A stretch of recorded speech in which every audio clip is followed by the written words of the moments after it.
আসসালামু আলাইকুম ওরহমতুল্লাহ।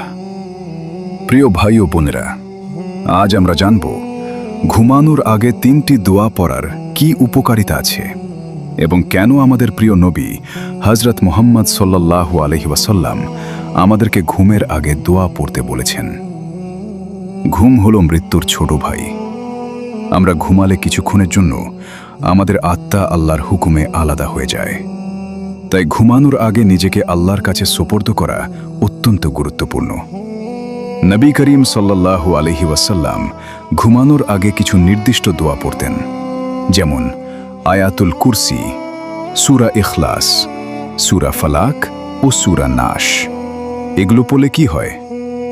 প্রথমত, আয়াতুল কুরসি পড়লে একজন মানুষ সকাল পর্যন্ত আল্লাহর হেফাজতে থাকে, শয়তান তার কাছে আসতে পারে না। দ্বিতীয়ত, সূরা ইখলাস, ফালাক ও নাস পড়লে সমস্ত ধরনের জাদু, বদনজর এবং অশুভ শক্তি থেকে আল্লাহ তাআলা তাকে রক্ষা করেন। তৃতীয়ত, এই দোয়া পড়লে ঘুম শান্ত হয়, মন স্থির থাকে এবং একজন মুমিন আল্লাহর নিরাপত্তায় ঘুমায়। একজন সাহাবী হযরত আবু হুরায়রা রাদিয়াল্লাহু আনহু বলেছেন, শয়তান কখনো সেই ঘরে প্রবেশ করতে পারে না যেখানে এই দোয়া পড়া হয়। প্রিয় ভাই ও বোনেরা, আমরা প্রতিদিন কত কিছু থেকে নিরাপত্তা চাই, কিন্তু সবচেয়ে বড় নিরাপত্তা হলো আল্লাহর হেফাজত।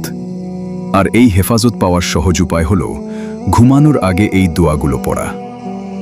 আসুন, আজ থেকেই আমরা এই সুন্নাত আমল শুরু করি এবং আমাদের ঘুমকে ইবাদতে পরিণত করি। আল্লাহ আমাদের সবাইকে আমল করার তৌফিক দান করুন। ওয়াসসালামু আলাইকুম ওয়া রাহমাতুল্লাহ। এরকম গুরুত্বপূর্ণ কথা শুনতে ইসলামিক স্টুডিও ফলো দিয়ে পাশে থাকুন।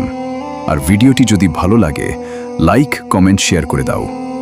আসসালামু আলাইকুম।